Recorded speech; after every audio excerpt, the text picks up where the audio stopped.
Bueno, buenas tardes, estimados alumnos. En esta ocasión vamos a continuar con otro proceso constitucional que es muy importante y muy utilizado en nuestro medio, en nuestro país. Estamos hablando del proceso de amparo. Y como ustedes van a ver en esta clase y en la segunda, en esta clase vamos a tratar, así como el habeas corpus, parte doctrinaria, conceptual y procedimental. Y en la segunda parte vamos a tratar la tipología, los tipos de amparo, y al efecto también traemos jurisprudencia que va a respaldar dicha tipología, ¿no? Como ustedes van a ver también, el proceso de amparo tiene algunas cosas en común con el proceso de habeas corpus y con los otros procesos constitucionales que tutelan derechos fundamentales de la libertad. Sin embargo, respecto al habeas corpus tiene algunas diferencias, es un poco menos flexible o menos elástico o menos informal, si se quiere, que el habeas corpus, en razón a la naturaleza de los derechos que protege o que restituye el amparo, ¿no? En el habeas corpus, como vimos, estuvimos hablando de que protege o restituye los derechos o el derecho fundamental a la libertad y derechos conexos, ¿no? Ya lo hemos explicado en la clase pasada, ¿no? En este caso, el amparo también protege derechos fundamentales, pero no de la libertad, sino otros derechos fundamentales, ¿no? Como vamos a ver. Entonces, que requieren un poquito, si se quiere, menos de urgencia o tratamiento menos urgente que el habeas corpus, ¿no? Entonces, ¿qué podemos decir? Si bien, por ejemplo, el habeas corpus era una institución o un proceso que nació en Inglaterra, como dijimos, o sea que es una institución realmente europea, el amparo nació en América Latina, específicamente en México. ¿Y cuándo nació en México? País hermano, muy similar al nuestro, como ustedes saben. El amparo nació pues a mediados del siglo XIX y quienes contribuyeron a su creación.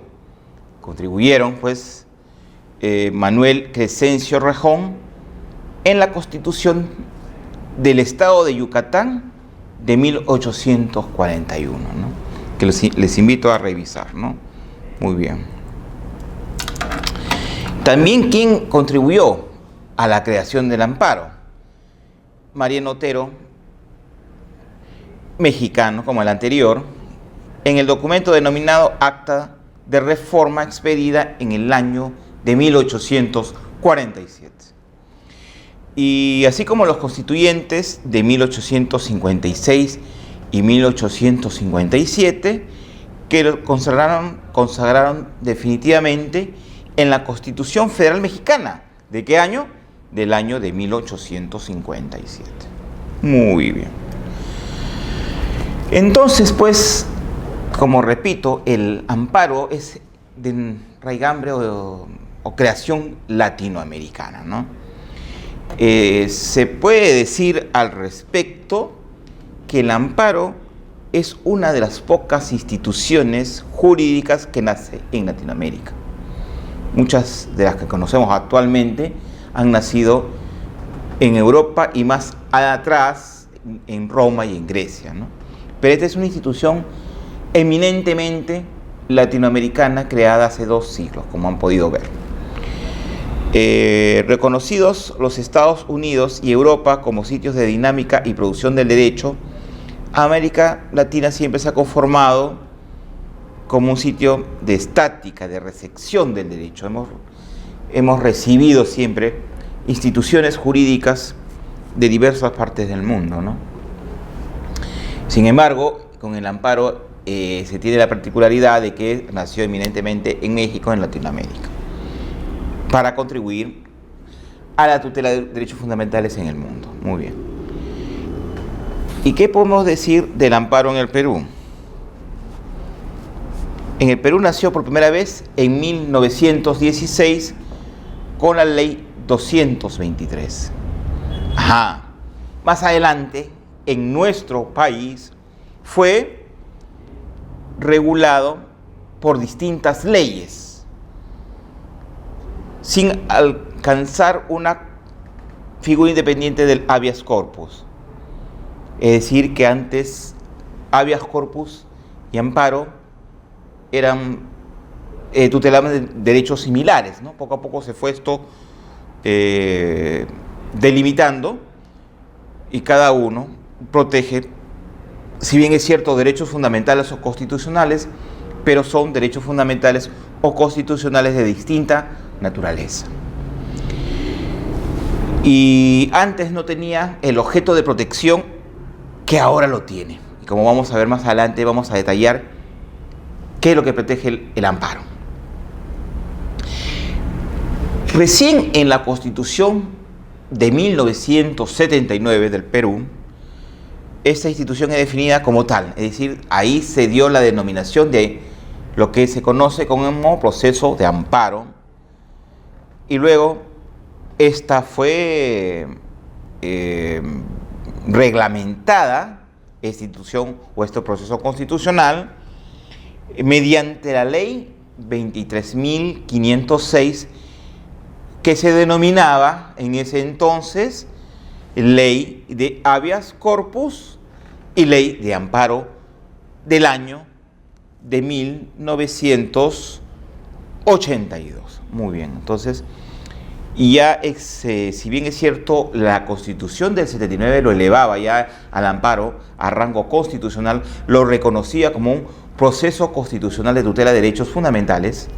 Sin embargo, la reglamentación de esta norma constitucional se da a través de la ley antes mencionada, que preveía o concebía, ¿no?, lo que es los dos procesos constitucionales más utilizados en el Perú actualmente, como es el proceso de habeas corpus y el proceso de amparo.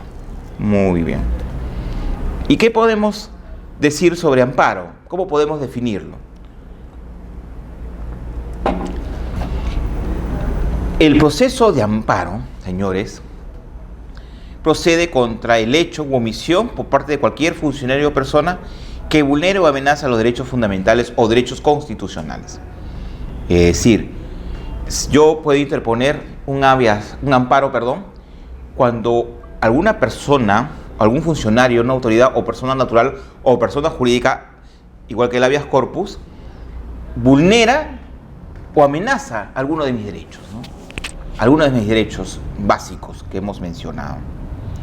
Pero sin embargo, ¿qué derechos fundamentales tutela el amparo? Aquellos derechos que son distintos a los derechos de la libertad individual y de la libertad personal, que son tutelados, como dijimos en la clase pasada, por el proceso de habeas corpus. Y tampoco protege los derechos que son tutelados por el habeas data, que es un proceso constitucional también, que vamos a explicarlo o vamos a enseñarlo en unas próximas clases. Muy bien. Tampoco dice que no procede contra normas legales ni contra resoluciones judiciales emanadas de procedimiento regular. ¿Qué significa esto, no?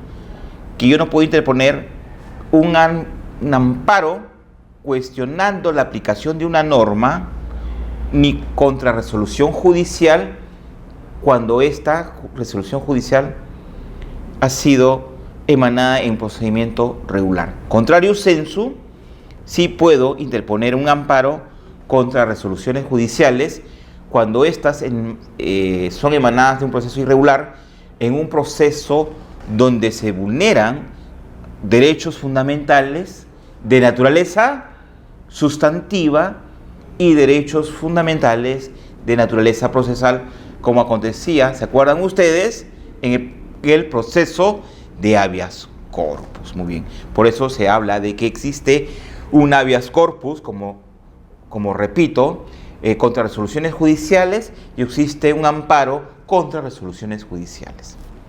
¿Qué más podemos decir?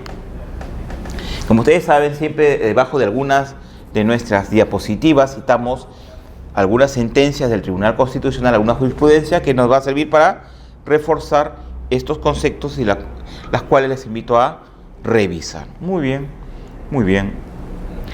El proceso de amparo es una garantía destinada ¿a qué? A proteger derechos consagrados en la Constitución del Estado. Ajá. Pero, y además, está destinado a reponer las cosas al estado anterior a la amenaza o vulneración del derecho constitucional, y su naturaleza es restitutiva y no declarativa de derechos. ¿Qué significa esto? Vamos por partes. ¿Me permiten, por favor? Mucho friecito. En principio, como yo les expliqué al inicio de este diplomado, los procesos constitucionales de la libertad, entre estos el amparo, están diseñados para proteger derechos fundamentales que se encuentran afincados en la Constitución, o se encuentran consagrados en la Constitución. ¿Se acuerdan que les expliqué? Muy bien. Revisemos, pues, los primeros artículos de la Constitución y nos habla de una gama de derechos básicos de la persona que son protegidos o deben ser restituidos cuando han sido amenazados de afectarlos o han sido vulnerados efectivamente. Sin embargo, hay otros derechos fundamentales que no están consagrados en la Constitución, pero no deben dejar de ser protegidos o reconocidos o restituidos, ¿no? ¿Se acuerdan ustedes que les hablamos de los derechos que se encuentran en el denominado bloque de constitucionalidad? Son derechos fundamentales reconocidos, por ejemplo, en normas internas positivas, que no sean la Constitución, sino normas infraconstitucionales, o también pueden ser normas infralegales, o sea, que se encuentran debajo de la Constitución. Pero también pueden ser derechos reconocidos en la jurisprudencia nacional o extranjera. Y si hablamos de jurisprudencia extranjera, por ejemplo, estamos hablando de la emanada, por así decirlo, de la Corte Interamericana de Derechos Humanos, del Tribunal Europeo de Derechos Humanos, etc., ¿no? Y si hablamos de jurisprudencia interna, estamos hablando de sentencias o resoluciones emitidas por el Poder Judicial o por el Tribunal Constitucional en los procesos que son de su conocimiento. Muy bien, entonces, no todos los derechos fundamentales están consagrados en la Constitución. Hay otros que están fuera.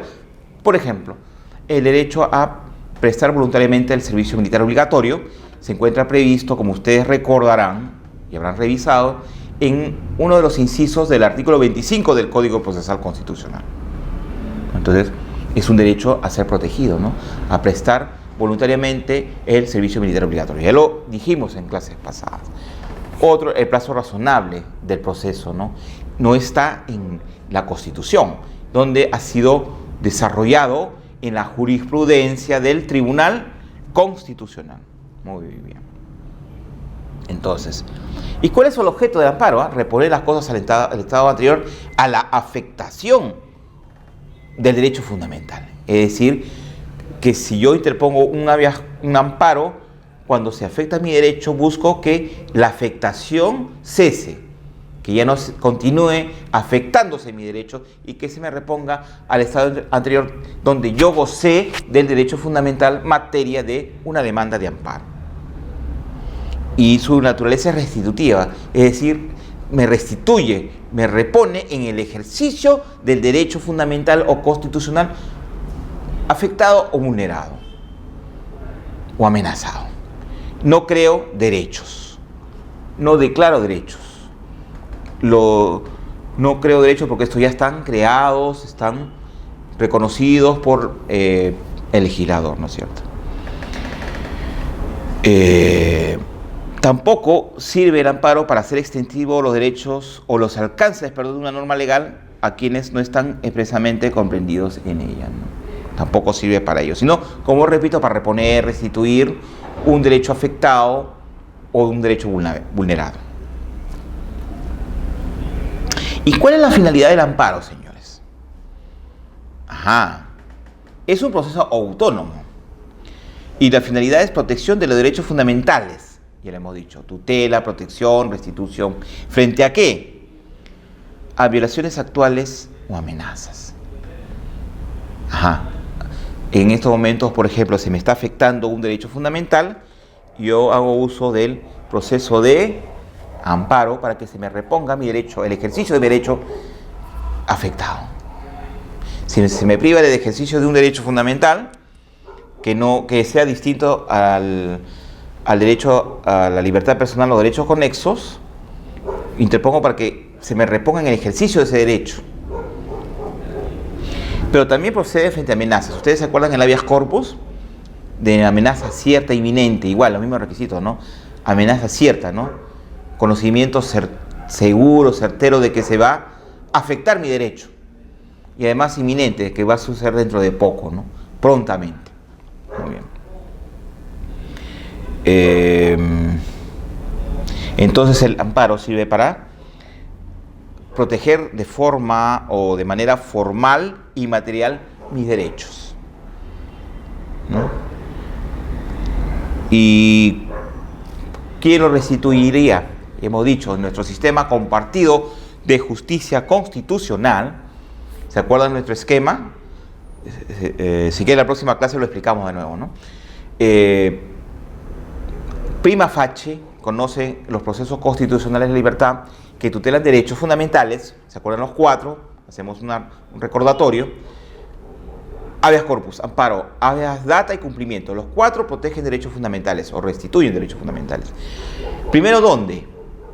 En el Poder Judicial. Y si el Poder Judicial en segunda instancia me declara infundada o improcedente una demanda, ¿qué posibilidad tengo yo para que finalmente se pueda restituir mi derecho vulnerado o mis derechos vulnerados? Acudir al Tribunal Constitucional como última y definitiva instancia. ¿A través de qué medio impugnatorio o de qué recurso? ¿Se acuerda? El recurso de agravio constitucional. El recurso de agravio constitucional, cuyos requisitos están previstos en el artículo 18, recuerden ustedes, del Código Procesal Constitucional. Es decir, que el recurso debe interponerlo dentro del plazo de días hábiles que corren a partir del día siguiente que se me notificó la sentencia en segunda instancia en el proceso constitucional de amparo, por ejemplo, ¿no? Que me declaró infundada o improcedente la demanda y ante la misma sala que me rechazó mi demanda, que me desestimó la demanda. Muy bien. Tengo el tribunal donde puede emitir un pronunciamiento de fondo restituyendo mis derechos fundamentales vulnerados, amenazados, ¿no? Entonces, en nuestro sistema compartido de justicia constitucional o dual de justicia constitucional. Recuerden ustedes la primera clase. ¿Qué otra definición podemos dar del amparo? Es no diríamos tanto como un derecho humano de naturaleza procesal, sino que es un proceso en realidad, ¿no? Un proceso constitucional. ¿Quién puede interponerlo? Cualquier persona. Ajá. Y cuando hablamos de cualquier persona, estamos hablando de persona natural o persona jurídica que puede interponer este proceso, ¿no? Persona natural o persona jurídica. Muy bien. Que pueden interponerlo este proceso. Muy bien. ¿Qué más decimos? ¿Y ante quién se demanda? Como dijimos, ¿no? Ante el órgano jurisdiccional. Yo tengo que iniciar mi proceso de amparo, como en el habeas corpus, ante el juez correspondiente, ante el juez constitucional correspondiente. Yo no puedo acudir directamente con una pretensión constitucional contenida en un amparo al Tribunal Constitucional, porque tengo que transitar previamente, como dijimos, en el Poder Judicial, en las instancias correspondientes del Poder Judicial, porque si no me van a declarar improcedente y me demandan en el Tribunal Constitucional. Entonces, este órgano jurisdiccional tiene la misión para proteger o restablecer cualquiera de mis derechos fundamentales o constitucionales, ¿no? Muy bien. En el amparo, estamos hablando, con excepción de la libertad corpórea, la integridad y seguridad personal, acceso a la información pública y derecho a la autodeterminación informativa. Pero como repetimos, libertad corpórea, integridad y seguridad personal le corresponden ser restituidos a través del habeas corpus. Y los derechos de acceso a la información pública y derecho a la autodeterminación informativa le corresponde ser tutelados, como vamos a ver más adelante, mediante el proceso de habeas data. Bien. ¿Y qué más protege el amparo? Protege los derechos lesionados contra cualquier persona u órgano público y privado. Dijimos, persona natural, persona jurídica, de derecho público o de derecho privado. Muy bien. Cualquiera de nosotros puede vulnerar o amenazar derechos fundamentales, dijimos, ¿no? Entonces, ejerciendo, pues, funciones de carácter materialmente jurisdiccional, el Poder Judicial adopta resoluciones, puede ser un órgano público que adopte decisiones, ¿sí?, de carácter jurisdiccional, a través de resoluciones que vulnere también mi derecho fundamental, por ejemplo, la tutela procesal efectiva, ¿no? Este es el denominado amparo contra resoluciones judiciales. Muy bien. Ámbito de protección de derechos. ¿Qué derecho protege el amparo? Procede ante hecho u omisión, no solamente ante una acción, sino ante alguna omisión ilegal o arbitraria de cualquier autoridad, funcionario o persona que amenaza o vulnera derechos constitucionales. ¿De qué dimensión? Espiritual, también derechos económicos, sociales y culturales. Por ejemplo, espiritual puede ser ejercicio de una libertad religiosa, de la libertad religiosa, ¿no? El ejercicio de una religión, de un credo, ¿no? Eso en un país como el nuestro, laico, se permite el ejercicio de otras religiones, el profesor otras religiones, siempre y cuando no riñan con la moral ni contra las buenas costumbres. Muy bien. Pero ¿qué otros derechos también pueden ser protegidos a través del amparo? Derechos económicos. ¿Y qué derechos económicos, por ejemplo, protege el amparo? Al trabajo, ¿sí?, a percibir una renta, a contratar con fines lícitos, el derecho a la libertad de empresa, ¿no?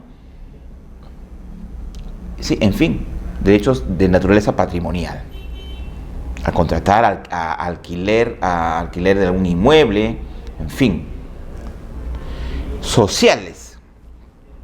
Si hablamos de derechos sociales, estamos hablando, pues, por ejemplo, de fundar instituciones, asociaciones, empresas, no sé, personas jurídicas de derecho privado, y a integrar dichas personas jurídicas, ¿no? Tengo el derecho de hacerlo como miembro y como director también de dichas personas jurídicas.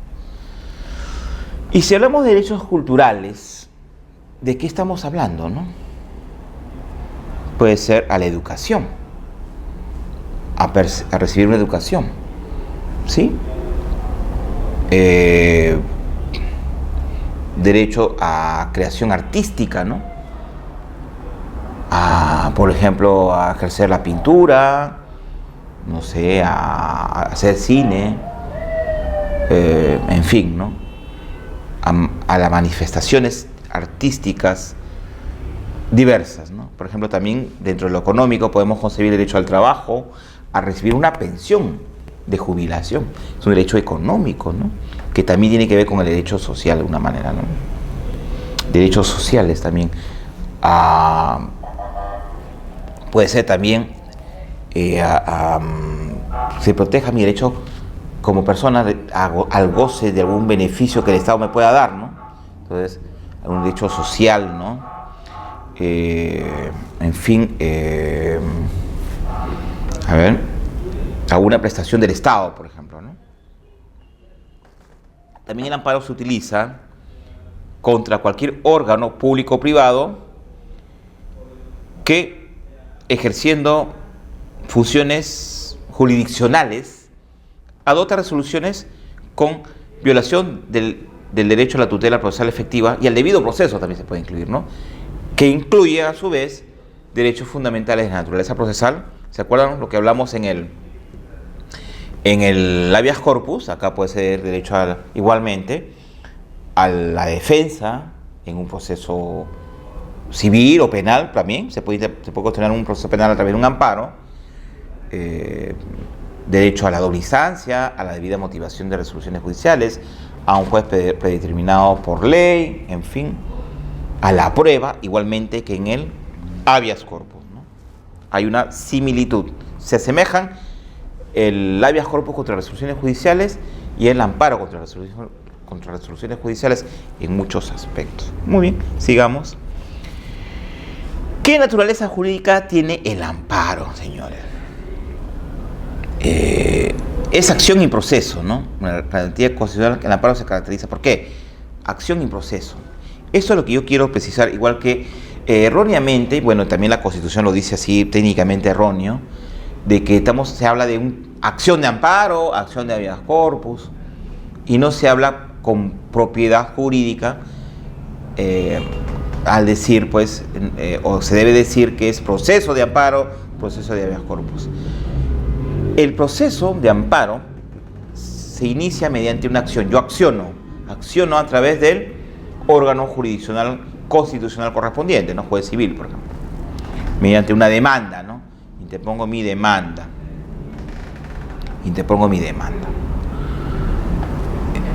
El juez, al momento de calificar la demanda y los recaudos, las pruebas que yo presento, puede y verificar si en la demanda de amparo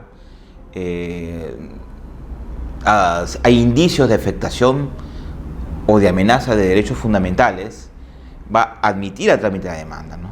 Y con ello, ¿se acuerdan ustedes? En el habeas corpus igual, se ordenaba una sumaria investigación.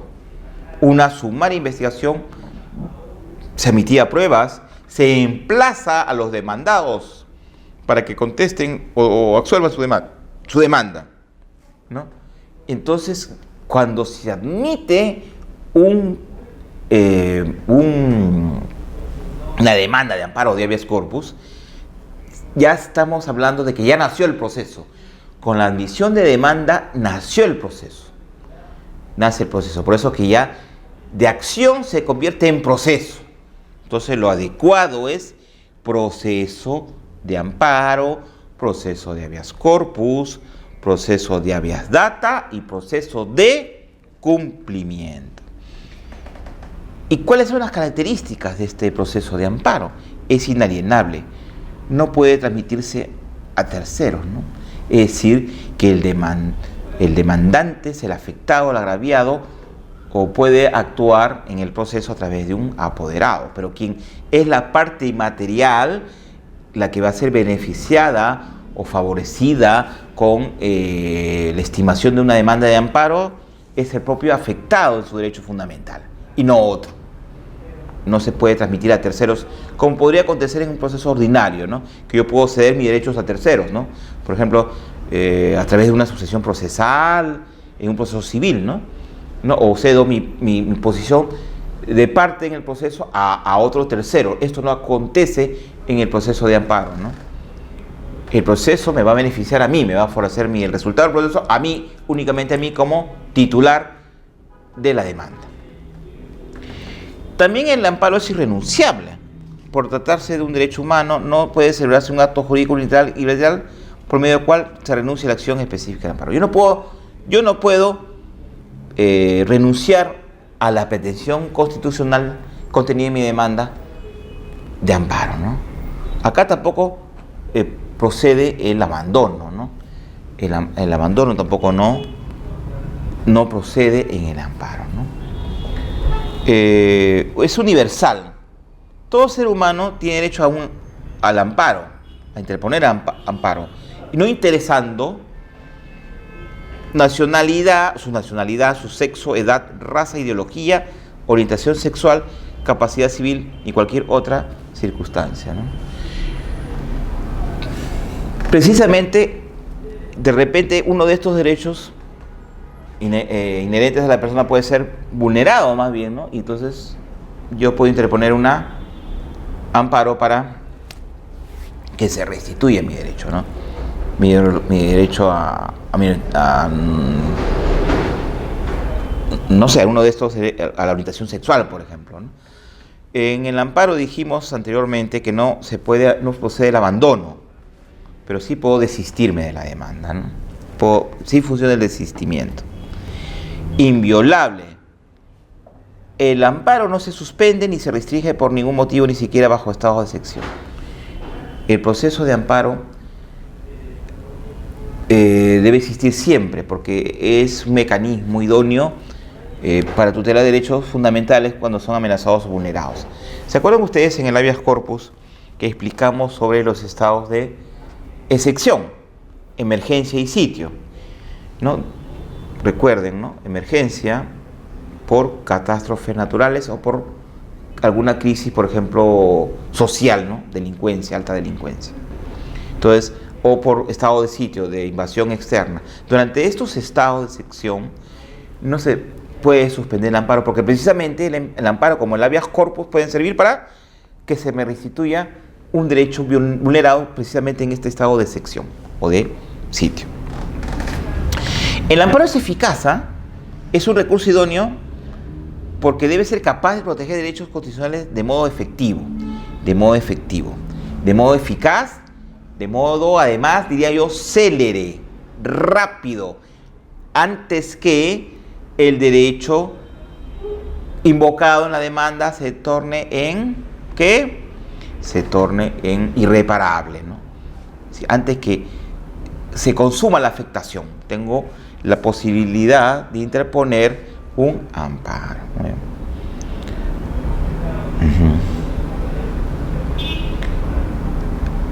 Muy bien. Jurisdiccional. Es un recurso o un proceso que se tramita y se decide únicamente a través de órganos jurisdiccionales.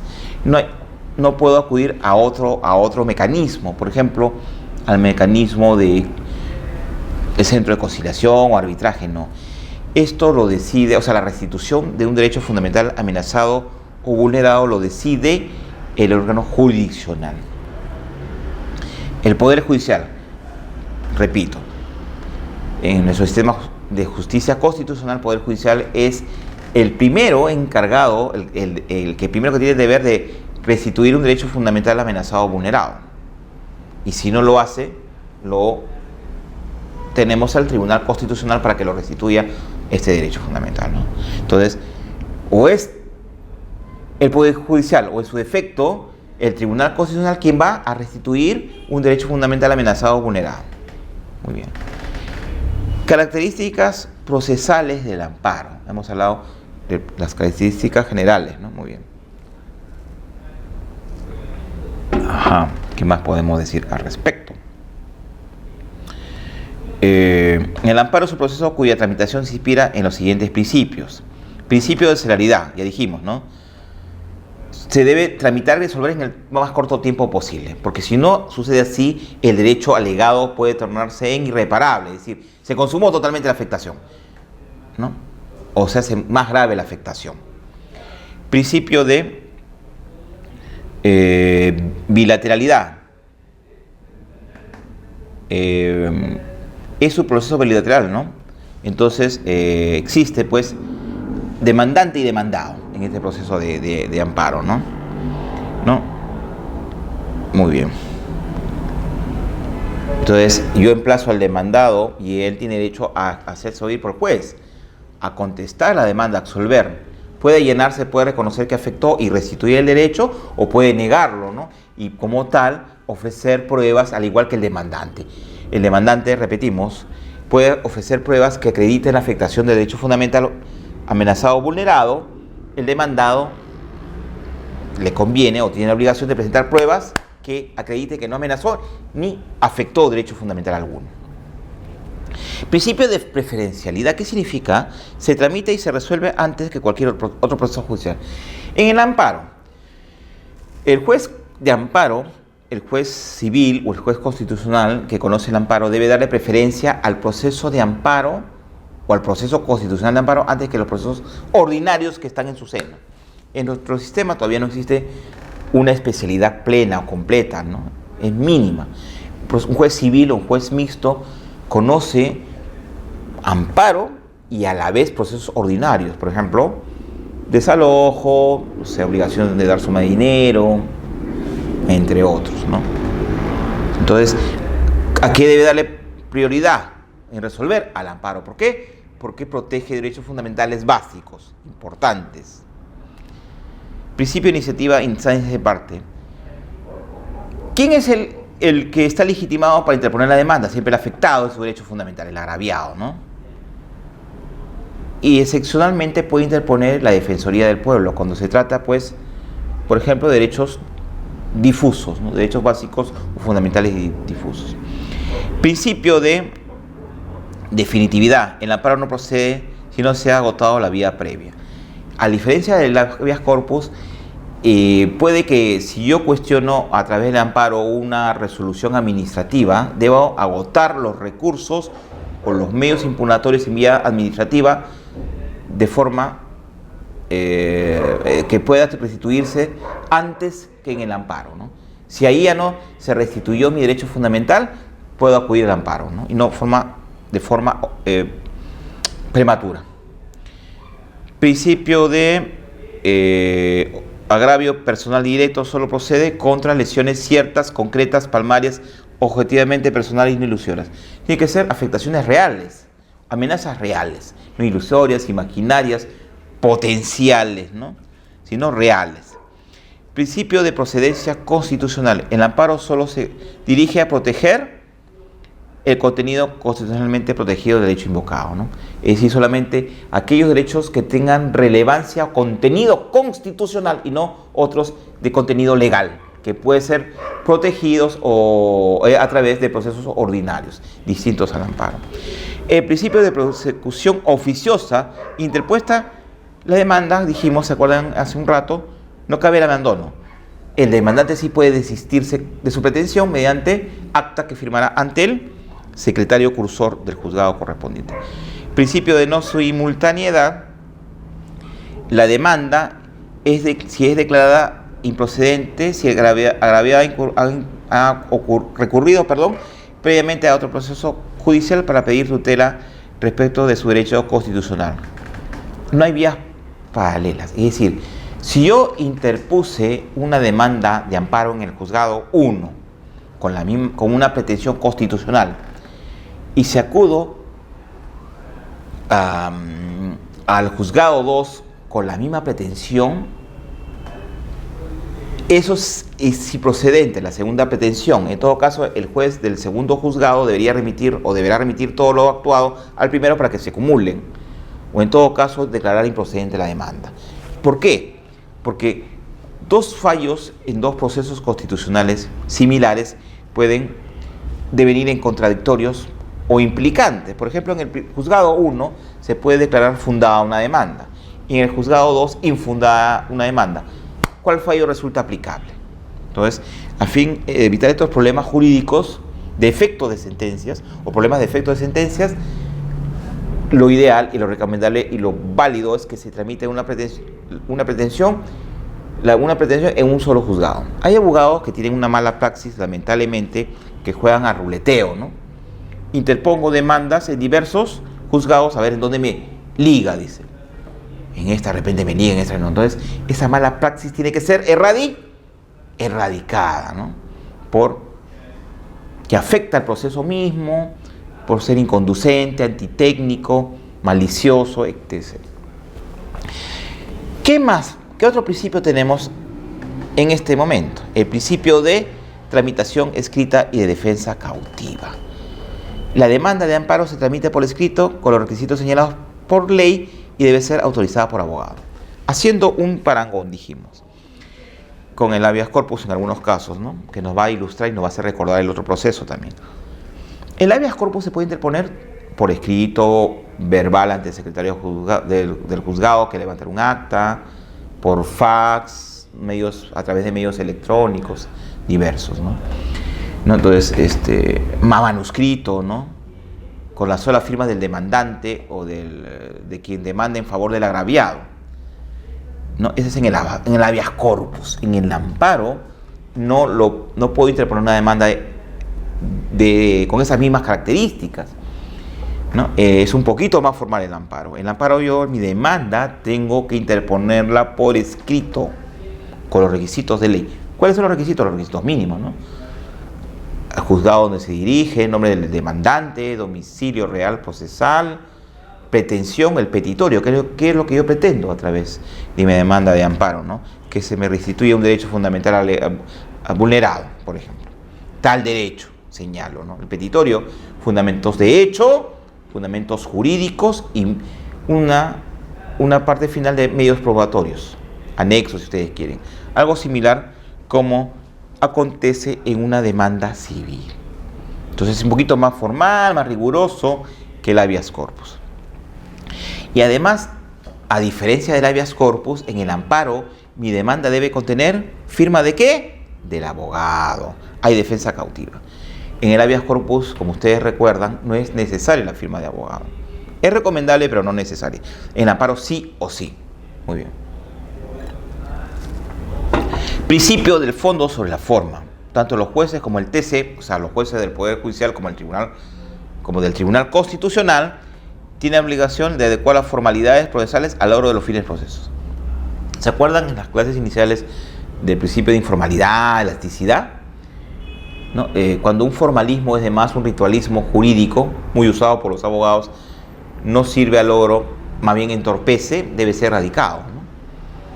Erradicado, ¿no? Le interesa el fondo, el contenido, lo que se indica en la demanda, la afectación que se indica en la demanda. Eso es lo más importante. No interesa tanto los formalismos. Una demanda de amparo incluso puede tener cierta informalidad en su redacción, ¿no?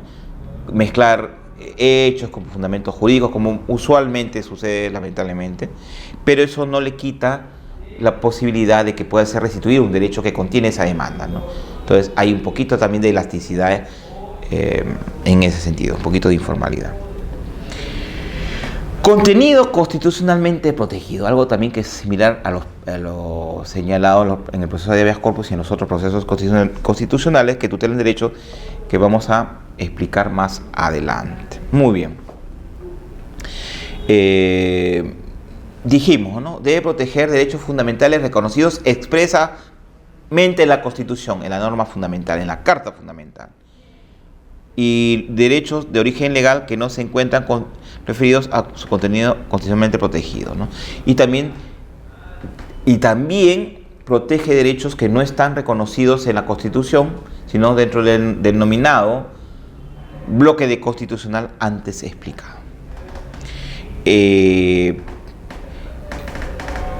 ¿Y qué es lo que caracteriza al amparo como en el habeas corpus? La tutela urgencia de un derecho constitucional.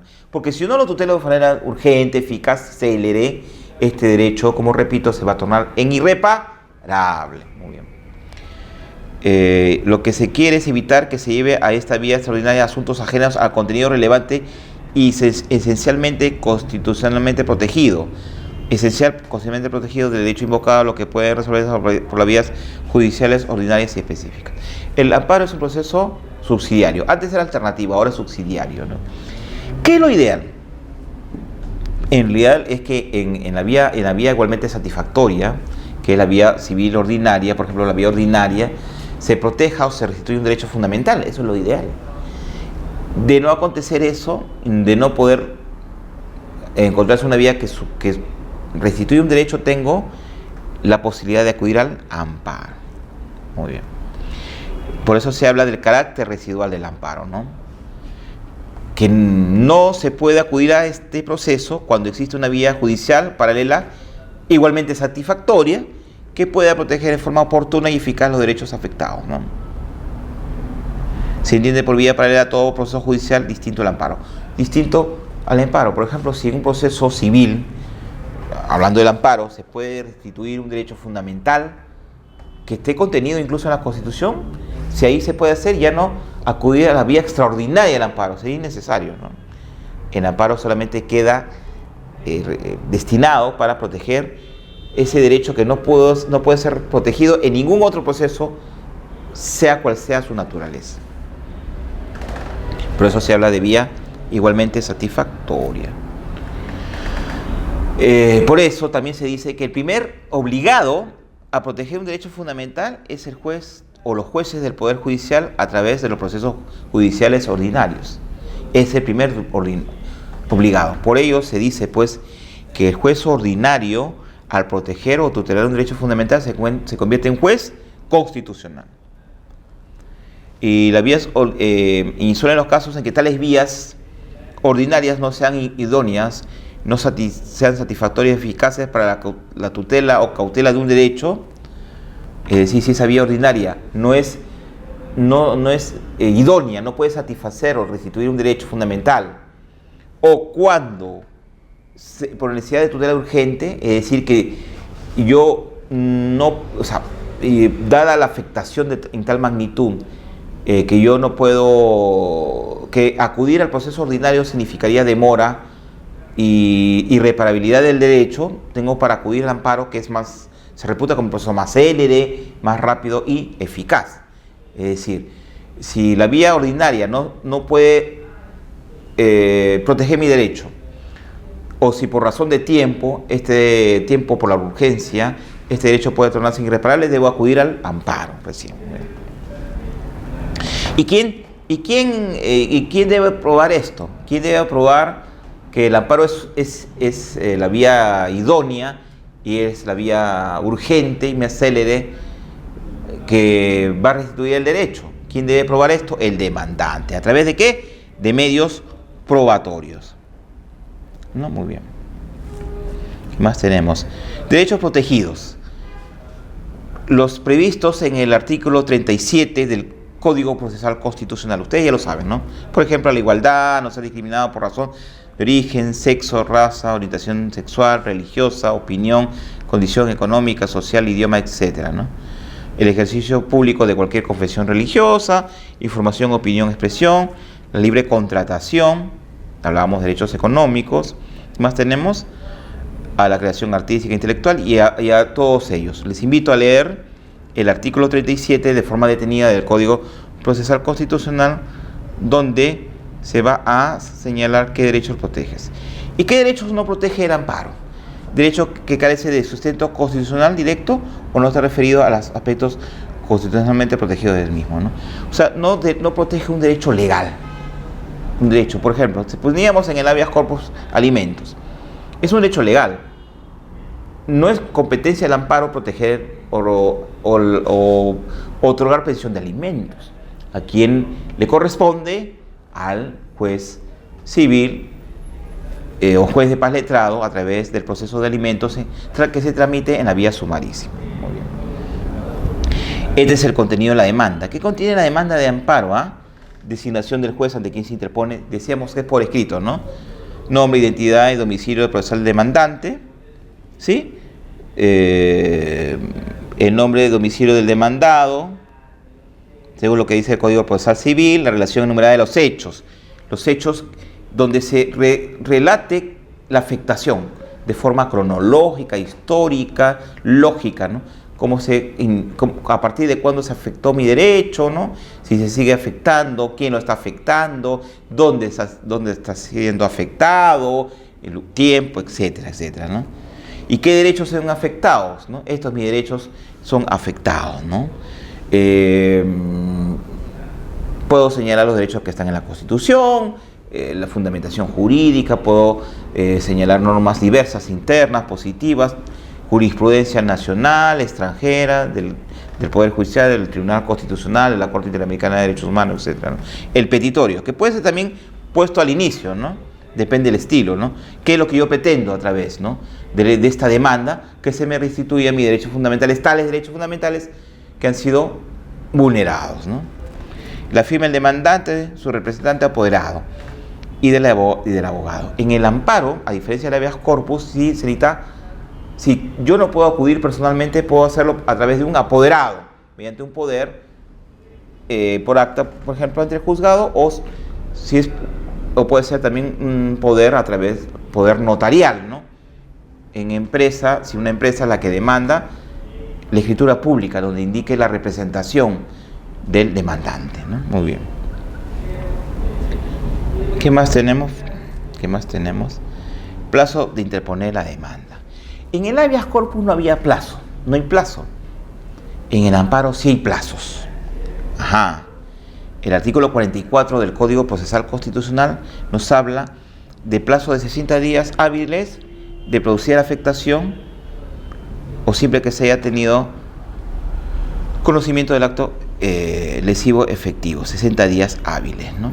60 días hábiles, o sea, se me afectó mi derecho hoy, tengo a partir de mañana 60 días hábiles para interponer mi demanda. 60 días, pero que si yo no lo interpongo dentro de los 60 días hábiles, le interpongo dentro del 62º día, se habría producido la prescripción de la acción para demandar.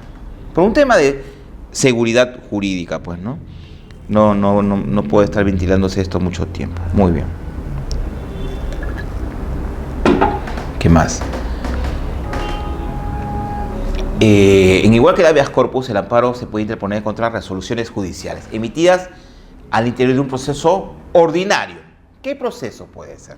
A ver, puede ser un amparo para cuestionar una resolución emitida en un proceso civil, cualquiera sea su naturaleza. Obligación de dar suma de dinero, divorcio, desalojo, en fin. Siempre y cuando en ese proceso o a través de esa resolución se vulneren derechos fundamentales de naturaleza sustantiva o de naturaleza procesal. Muy bien. Pero también puedo interponer un amparo contra un proceso que no sea civil. Puedo interponer amparo contra un proceso penal donde también se han afectado tales derechos, ¿no? O también puedo interponer un amparo contra un proceso previsional, contra un proceso contencioso administrativo, en fin. Es procedente, muy bien. Y en este amparo contra resolución judicial hay un plazo menor al anterior, es decir, 30 días hábiles, ¿no? Después de notificada la resolución que ordena cúmplase lo decidido. Es decir, yo cuestiono una resolución judicial que tenga el requisito de firmeza, es decir, que haya apelado, igual que en el habeas corpus, cuestiona la de segunda y la de primera instancia, o sea, la de segunda que confirma la de primera instancia, y después de ello sale una resolución que indica que se dé cumplimiento a la resolución de segunda instancia cuestionada. A partir de esa resolución puedo interponer mi amparo dentro del plazo de 30 días hábiles. O puede ser que no exista resolución que indique cúmplase lo decidido, solamente está la resolución de segunda instancia que confirma la primera, que lesiona mi derecho fundamental. Entonces yo tengo el plazo para interponer la demanda a partir del día siguiente de la fecha en que se me notifica esa resolución de segunda instancia.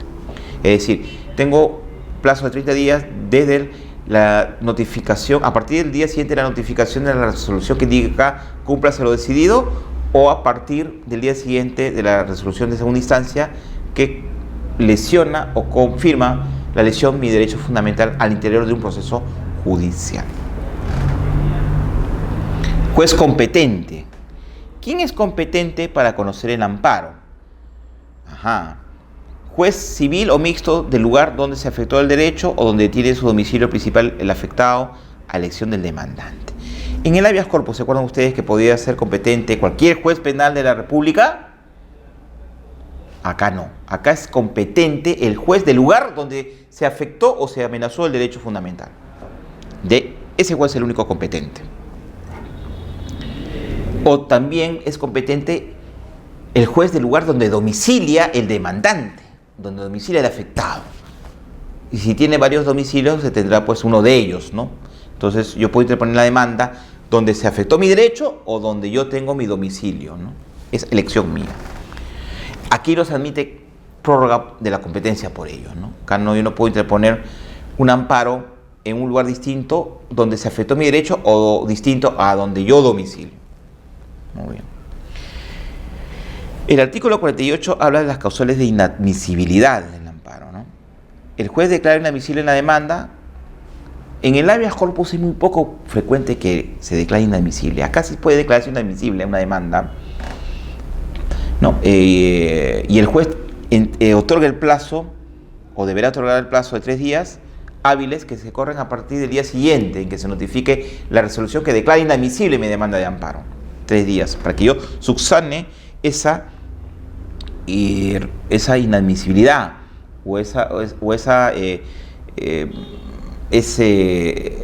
dejé de cumplir un requisito y yo tengo 3 días para cumplir ese requisito. Por ejemplo, si yo interpongo una demanda sin firma de abogado, el juez me va a declarar inadmisible para que yo busque mi abogado y me firme la demanda, o no señalé mi domicilio real, o no adjunté el poder si yo actúo a través de un apoderado, ¿no?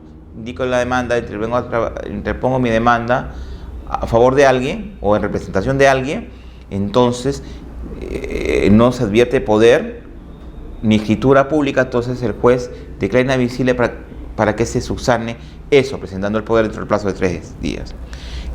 Bajo apercibimiento de archivarse el expediente. Si no subsano dentro de los 3 días, la demanda se archiva y no hay lugar a apelación alguna. Muy bien. Excepciones y defensas previas. En el amparo sí se admite excepciones y defensas previas, a diferencia del habeas corpus, donde no se admite excepciones y defensas previas. Ajá. ¿Y esto cómo se resuelven? Estas excepciones, defensas previas, estos medios de defensa, previo traslado en la sentencia, ¿no? Es decir, que las excepciones y defensas previas se resuelven con la sentencia juntamente, ¿no? Que puede, si se pronuncia sobre una excepción de prescripción, ya no emitirá el juez constitucional una sentencia de fondo. ¿Qué más tenemos, señores? Tipo de excepciones que pueden deducirse en el proceso constitucional. Incompetencia, incapacidad del demandante o de su representante para interponer la demanda, presentación defectuosa o insuficiente del demandante o demandado, oscuridad o ambigüedad en el modo de proponer la demanda, falta de agotamiento de la vía administrativa. ¿Qué más? Falta de legitimidad para hablar del demandante o del demandado, legitipendencia, cosa juzgada, desistimiento de la pretensión, conclusión del proceso por conciliación o transacción, caducidad, prescripción extintiva o convenio arbitral. ¿No? Se puede emitir un auto de saneamiento. ¿Y de dónde advierten ustedes que estas excepciones aparecen? En el Código Procesal Civil, que puede y que resulta muchas veces de aplicación supletoria para estos casos. Muy bien. Agotamiento de las vías previas. Antes de interponer una demanda de amparo se debe agotar las vías previas. Y explicamos, por ejemplo, si yo interpongo una demanda contra la SUNAT por un amparo arbitral, por ejemplo, yo debo agotar los recursos, los medios de defensa, los medios impugnatorios como el recurso de apelación, en fin, entre otros medios impugnatorios, en la vía administrativa, ¿no? Entonces, y para el efecto, ¿qué norma tengo? La 27444, Ley del Procedimiento Administrativo, ¿no? Entonces, los recursos ahí, ¿no? Recurso de reconsideración, de apelación, entre otros. Entonces, la resolución debe causar estado, llegar hasta la última instancia, y si allí no se me tuteló mi derecho fundamental, tengo recién para interponer mi demanda de amparo. Entonces debo darle la oportunidad, cuando se trata de amparo contra entes administrativos, para que este ente administrativo resuelva mi pretensión, tutele mi derecho, ¿no? Entonces se constituye también de esa forma en una vía igualmente satisfactoria e idónea.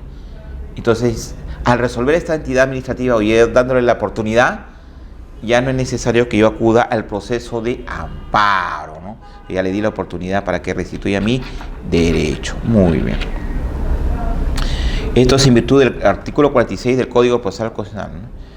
¿Y en qué casos no será exigible la vía previa? Cuando una resolución que no sea la última en la vía administrativa es ejecutada antes de vencerse el plazo para que quede consentida, ¿no? Es decir, pues, no es la última resolución, porque la idea es buscar impugnar la última resolución emitida en vía administrativa, ¿no? Pero no es la última resolución, sino que se ejecuta y con su ejecución antes del plazo para que se declare consentida, con su ejecución puede estar causándose o puede estar afectándose mi derecho fundamental. cuando por el agotamiento de la vía previa la agresión pudiera convertirse en irreparable. O sea, yo no voy a esperar que se agote la vía previa, porque si yo espero el agotamiento de la vía previa, o sea, que haya resolución en última instancia en vía administrativa, mi derecho ya se afectó, se consumó. Entonces, antes que se afecte totalmente o se consuma totalmente y se torne irreparable, tengo para interponer de forma excepcional mi amparo, ¿no? Para evitar la consumación total de la afectación de mi derecho fundamental. Cuando la vía previa no se encuentra regulada o ha sido iniciada innecesariamente por el afectado, ¿no? O sea, no se encuentra en la norma la vía previa. Si no se encuentra en la norma, no es necesario que yo agote la vía previa. O si yo la inicié de forma innecesaria. No era necesario iniciar la vía previa porque de frente podía acudir al amparo, ¿no? Entonces, si es así, no es necesario o no es exigible que yo agote la vía previa. Ajá. Y cuando no se resuelva la vía previa en los plazos fijados por su resolución. La vía previa tiene un plazo a resolverse, ¿no? La resolución fija el plazo. Y si ésta se está demorando, dilatando, o sea, si la resolución del caso mediante la vía previa se está demorando, entonces, y esa demora va a producir una afectación o consumación total de mi derecho fundamental alegado, o este se puede tornar irreparable, o puede cesar, entonces yo ya no puedo esperar más y me voy al proceso de amparo. Muy bien. Legitimidad procesal activa. ¿Quién puede interponer la demanda de amparo? El afectado. ¿Quién puede comparecer por medio de un representante? Dijimos, ¿se acuerdan ustedes? El representante puede demandar por mí, ya sea como persona natural o como persona jurídica, a través de un poder, o también, si es empresa, persona jurídica, a través por escritura pública. Cualquier persona, cuando se trate de amenaza o violación del medio ambiente o otros derechos difusos, ¿no? Derechos del medio ambiente, tala de árboles, contaminación de agua. ¿Quién puede hacerlo? La Defensoría del Pueblo, por ejemplo, cualquier persona, ¿no? O puede ser una ONG también, ¿no? Entonces puede acudir en defensa de estos derechos ambientales que son comunes a todos nosotros, ¿no? Aunque pensamos en este caso que también se trata en esencia de un afectado por el acto lesivo. O sea, el quien demanda de alguna manera también, al igual que un conjunto de personas de una localidad o de una comunidad, también resulta ser afectado, ¿no? Pero tiene también legítimo interés de alguna manera, ¿no? Las entidades sin fines de lucro, ONGs, nuevamente, ¿no? Para la protección del medio ambiente o derechos difusos. Y la Defensoría del Pueblo, ya dijimos. Ajá. Legitimidad procesal pasiva. ¿Quién? O sea, hemos hablado del demandante, ¿no? Cuando hablamos de legitimidad procesal activa, estamos hablando del demandante. Pero cuando hablamos del demandado, es el quien tiene la legitimidad procesal pasiva. Ajá. El legitimado para contestar la demanda es el autor del agravio al derecho, o sea, el que afectó o amenazó el derecho fundamental. Es el que tiene la titularidad de contestar o absolver la demanda. Y este demandado, o este emplazado, aquí se emplazó con la demanda de amparo, puede ser una autoridad, funcionario público o persona.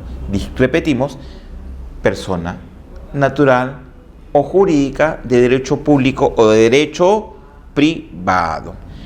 La expresión autoridad funcionario público comprende también a los jueces o a cualquier órgano público que ejerce funciones formales o materialmente jurisdiccionales. Afecta a derechos fundamentales, ¿no? Los jueces. El fiscal también se puede decir, ¿no? El fiscal también puede ser demandado a través de un proceso de amparo, ¿no? Cuando, por ejemplo, al interior de un proceso o de una investigación, ¿se acuerdan ustedes la clase pasada que les dije que el fiscal en el nuevo modelo procesal penal es quien investiga todo? Y en esa labor puede afectar derechos fundamentales de naturaleza sustantiva o procesal, ¿no? Entonces, aquí el fiscal sí, en la jurisprudencia del TC, sí puede ser materia de un amparo, ¿no? Y puede haber un pronunciamiento de fondo que declare fundada una demanda contra un fiscal al interior o que realiza una investigación, ya sea en trámite o terminada, una investigación en materia penal referida a delitos, ¿no? Muy bien. ¿Quién interpondría? El investigado, ¿no? Quien se considere lesionado en sus derechos fundamentales. Muy bien. La procuración oficiosa. Cualquier persona puede comparecer en nombre de alguien, sin necesidad de representación procesal. Aquí hay una excepción, sin representación ni poder, una excepción. O sea, alguien puede acudir en favor de otra persona sin ostentar poder en la demanda. Ajá. Pero esto también es una excepción. Esto es una medida de manera excepcional, ¿no? ¿Y en qué casos? Cuando el afectado, el agraviado, está imposibilitado de acudir al proceso al juzgado e interponer su demanda de amparo, ¿no? Ya sea porque puede ser atentado a su libertad individual o personal por temor, no quiere aparecer el demandante, ¿no? Temor de que agredan o ataquen, o por alguna causa similar. Muy bien. Y cuando el afectado ya pueda comparecer al proceso, o sea, el afectado con la demanda que interpone a través el afectado en el derecho fundamental, quien en su favor se interpuso una demanda, ya puede comparecer, puede apersonarse al proceso, tiene que ratificar mediante un escrito la demanda que interpuso otra persona en su favor. Es decir, el afectado ya puede desapareció en las causas por la cual no había demandado y puede ratificar el contenido de su demanda o su pretensión constitucional que interpuso esa otra persona. No lo rectifico la demanda y rectifico que él ha sido mi demandante, ¿no? Porque y puede ratificar toda la actividad procesal que realizó esa persona en su favor, porque si no lo hace, la demanda o no la convalida, la demanda puede ser declarada improcedente. Muy bien. La demanda de amparo requiere de firma de abogado, ya lo dijimos, ¿no? Sin firma de abogado, la demanda puede ser declarada inadmisible, ¿no? Con el riesgo de que se pueda rechazar finalmente. Se requiere poder de representación en caso de que se interponga por representante. Muy bien. Representante o apoderado, ya dijimos, ¿no? Puede por acta o por escritura pública. ¿Qué otra regla? Se admite presentación de demanda por el procurador oficioso, también lo hemos dicho. Y se puede declarar inadmisible una demanda si no cumple los requisitos de forma para su interposición, ¿no? ¿Cuáles son los requisitos de forma? Ya dijimos, no sé, falta el domicilio real, procesal, firma del abogado, el poder, en fin, cualquier otro. O por ejemplo, invoca ciertos derechos, pero no señala los hechos, ¿no? que están contenidos o los hechos que calcen con los derechos fundamentales invocados con la demanda, ¿no? Entonces el juez diga, precise cuáles son los hechos en que consiste que se han sido afectados, los hechos donde se desprende la afectación de sus derechos. ¿Qué hechos? Precise o aclare o señale mejor, ¿no? Entonces ese puede ser otro requisito que debe ser cumplido por el demandante. El amparo, las causas de procedencia son similares a las del habeas corpus y a los demás derechos o procesos constitucionales que protegen derechos fundamentales, cuando los hechos y petitorios de la demanda no están referidos en forma directa al contenido constitucionalmente protegido del derecho invocado. Se demanda un derecho que no tiene relevancia constitucional, no tiene tutela de urgencia, ¿sí? Entonces, y que pueden ser protegidos o protegidos en otros procesos ordinarios. O cuando existen vías procedimentales específicas anualmente satisfactorias para la protección de derechos o no, salvo en el habeas corpus. Hay otras vías ordinarias o vías administrativas, ¿no? Si estas vías son las idóneas y las únicas que pueden resolver esta pretensión, no debo acudir al amparo. El agraviado haya recurrido previamente a otro proceso judicial para pedir tutela respecto de su derecho constitucional, ¿no? Sí, y yo acudí a otro proceso judicial, ya sea constitucional o ordinario, con la misma pretensión, ya no puedo acudir al amparo llevando esa misma pretensión. Sería inoficioso, innecesario, contradictorio, le hemos dicho. Cuando no se hayan agotado las vías previas. Hemos dicho, ¿no? ¿Se acuerdan unos minutos, no? Tengo que agotar la vía previa en una entidad administrativa que ha sido la demandada, ¿no? Recurriendo, apelando. agotando los recursos hasta llegar hasta la última resolución que puede causar estado, que puede ser cuestionada a través del amparo. Y cuando a la presentación de la demanda ha cesado la amenaza o violación de un derecho constitucional o se ha convertido en irreparable, ¿no? Yo presenté mi demanda de amparo, pero antes de la presentación ya el derecho ya cesó, se tornó irreparable. Es decir, ya no hay nada que proteger, porque ya o se me restituyó el derecho o se tornó irreparable, ya cesó, se consumó totalmente. Ya no es necesario un pronunciamiento de fondo porque ya se consumó. Se cuestione una resolución firme recaída en otro proceso constitucional o haya litipendencia. Esto ya no es tanto porque yo puedo interponer amparo contra habeas corpus, es decir, utilizo este amparo para cuestionar otro proceso constitucional donde yo fui parte y donde se vulneraron mis derechos fundamentales de naturaleza sustantiva o procesal, ¿no? Por lo general, el demandado perdedor es el que interpone el amparo contra el amparo anterior donde fue demandado, para la redundancia, o litipendencia, ¿no? Yo no puedo interponer dos amparos a la vez, ¿no? Muy bien. El artículo 7º ya no es tal, porque sí se pueden, ha quedado derogado en la práctica, porque sí se puede cuestionar resoluciones del Consejo Nacional de la Magistratura. Sí puedo. Cuando estas resoluciones hayan destituido jueces o no hayan ratificado jueces o fiscales. Es decir, yo puedo cuestionar una resolución emitida por el CNM cuando no ratificó a un juez ni ratificó a un fiscal, o cuando esta resolución resolución del CNM destituyó un juez o destituyó un fiscal o no los ratificaron a estos magistrados. Ajá. No, siempre que dichas resoluciones hayan sido motivadas y dictadas previamente, ¿no? Entonces, un poco como que, o sea, yo puedo cuestionar esas resoluciones emitidas por el CNM cuando no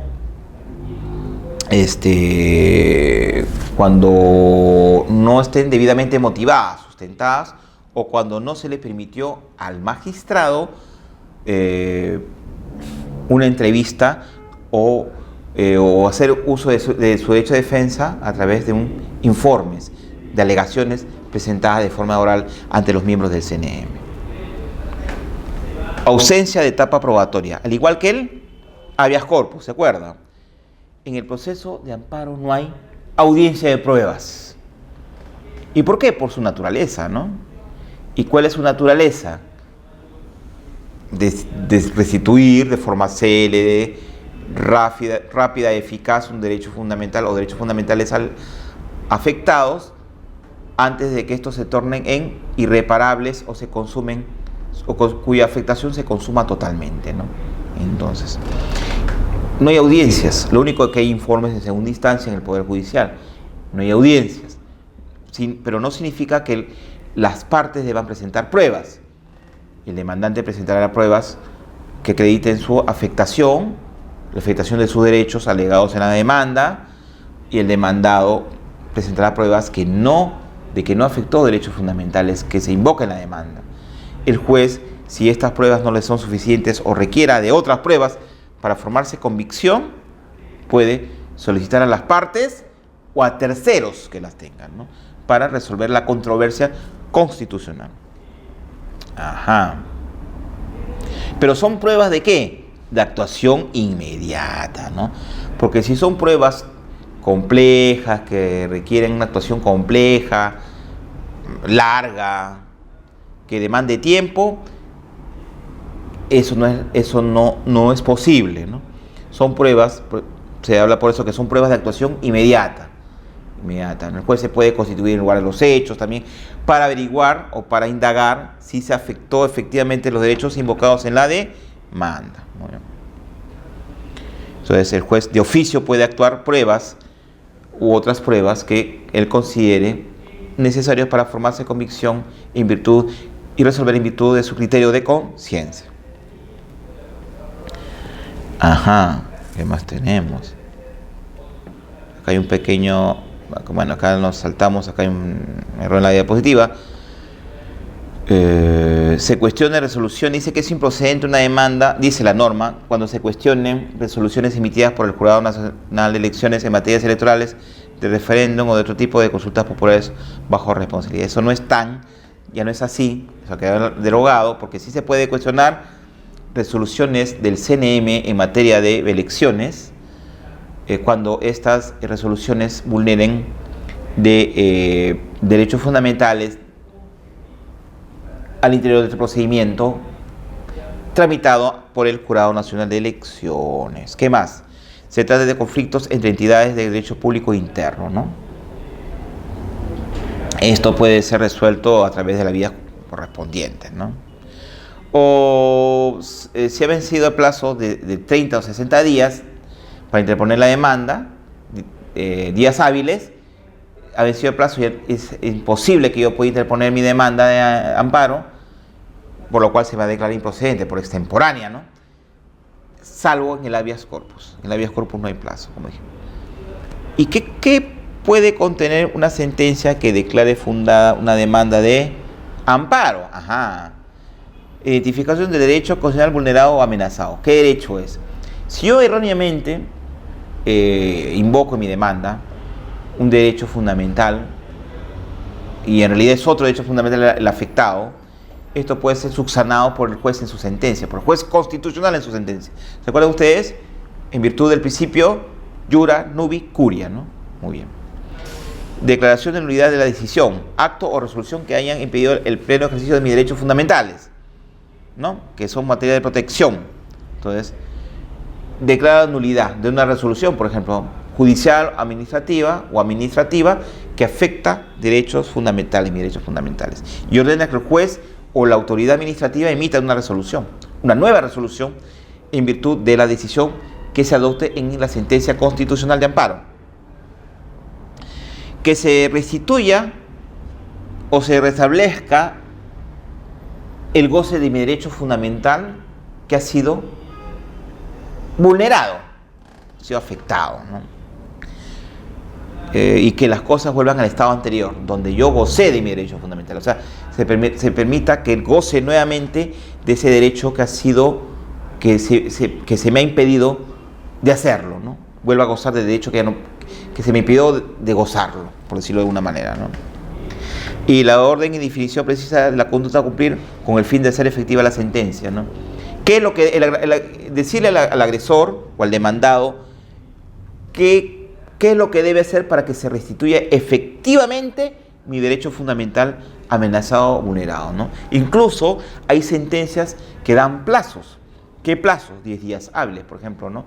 Demandado se le otorga el plazo de 10 días hábiles para que usted realice tal conducta o tal actuación que implique ello la restitución del derecho fundamental afectado.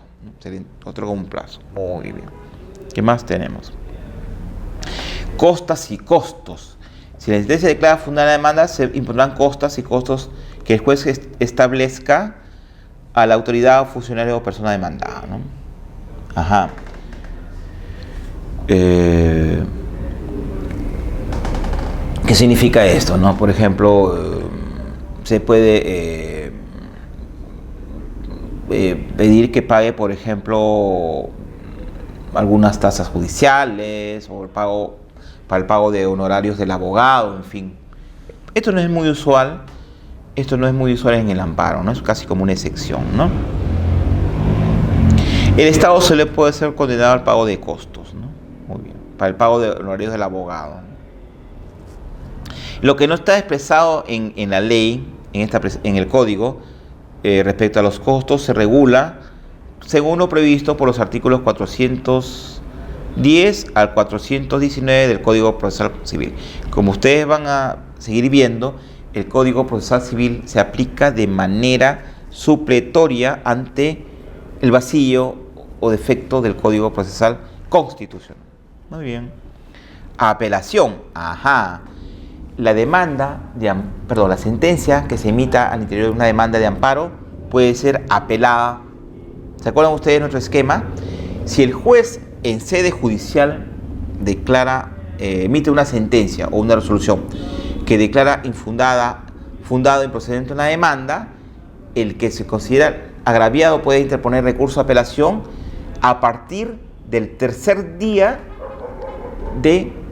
a partir del día siguiente, disculpen, a partir del siguiente de la fecha en que fue notificado con la resolución emitida en el proceso constitucional por el juez constitucional, el juez de primera instancia del Poder Judicial. Este es el plazo que se aplica para cuestionar una sentencia emitida por el juez de primera instancia. Muy bien. Son 3 días hábiles. En el habeas corpus serán 2, ¿no? Si es infundada una demanda o improcedente una demanda, ¿quién interpondría el recurso de apelación dentro del plazo de 3 días? El demandante. Si es fundada una demanda, ¿quién interpondría el recurso de apelación? El demandado. Tiene para ello 3 días, en virtud del principio de derecho a la doble instancia o instancia plural. Trámite de apelación. El superior concederá 3 días al apelante para que exprese agravios. ¿Se acuerdan ustedes? El apelante, cualquiera de las dos partes, ¿no? Cuando el expediente ha sido elevado a la segunda instancia ante el colegiado superior, el demandante tiene la obligación y le conviene presentar un escrito donde repita, reitere o resuma los agravios señalados en su recurso de apelación. Es decir, en segunda instancia poder presentar un escrito donde reitere, donde ratifique, donde resuma o reseñe los argumentos de su recurso de apelación interpuesto en primera instancia, ¿no? Con su expresión de agravios o sin ella, se considera traslado por 3 días a la otra parte y se fija fecha y hora para la vista de la causa, donde los abogados de ambas partes pueden informar de forma oral por un breve plazo de minutos. ¿Por cuántos? 5 o 10 minutos, depende de la sala. Estamos hablando del trámite en segunda instancia del Poder Judicial. Todavía no hablamos del tribunal. Acá no está el tribunal todavía, en este escenario, ¿no? La apelación ante el juez de primera instancia, se concede la apelación y el juez eleva los actuados a segunda instancia a la sala constitucional o a la sala civil que conozca el amparo. Ante esta se interpone la expresión de agravios. Esta sala puede señalar vista la causa, o va a señalar vista la causa, donde los abogados pueden informar de forma oral si así lo solicitan por escrito. Muy bien. ¿No? ¿A través de quiénes informan las partes? A través de sus abogados. En la parte material, o sea, el demandante o el demandado puede informar sobre hechos, ¿no? Sobre hechos, muy bien. Y el superior expedirá sentencia del plazo de 5 días posteriores a la vista de la causa bajo responsabilidad. Todo se presume que es rápido, ¿no? Sin perjuicio de lo establecido en el artículo 22, la sentencia firme que declare fundada una demanda debe ser cumplida dentro del plazo de 2 días siguientes de notificada. O sea, la idea es que se cumpla, se efectivice la sentencia, ¿no? La de primera o la de segunda instancia, que estime o que declare fundada una demanda, para que rápidamente se restituya el derecho fundamental vulnerado o afectado o amenazado. ¿Qué más tenemos? Se puede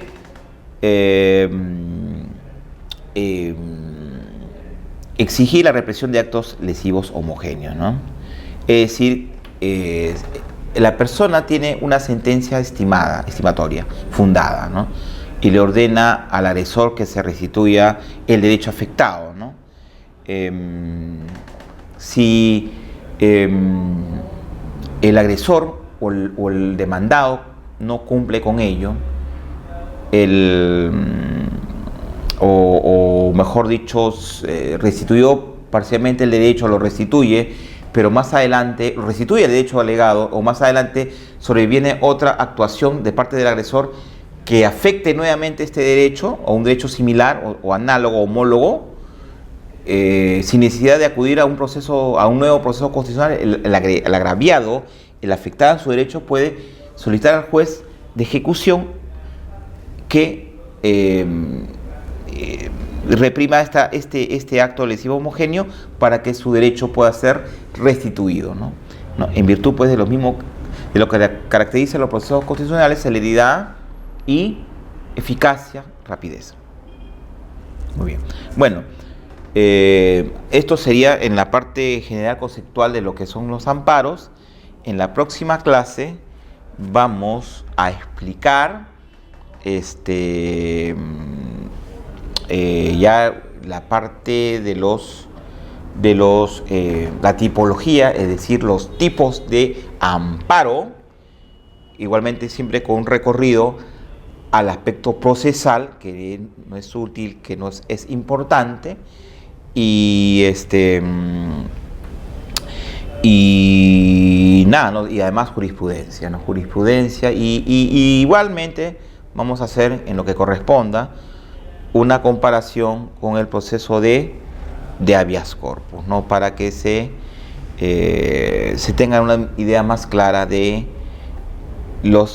ambos procesos constitucionales que tutelan de igual forma derechos fundamentales, ¿no? De repente, si no ha quedado más claro, podemos volver a explicar en la próxima clase nuevamente el esquema del trámite de los procesos constitucionales, ¿no? Bueno, por mí esto sería todo, y estaríamos encontrándonos en una próxima clase.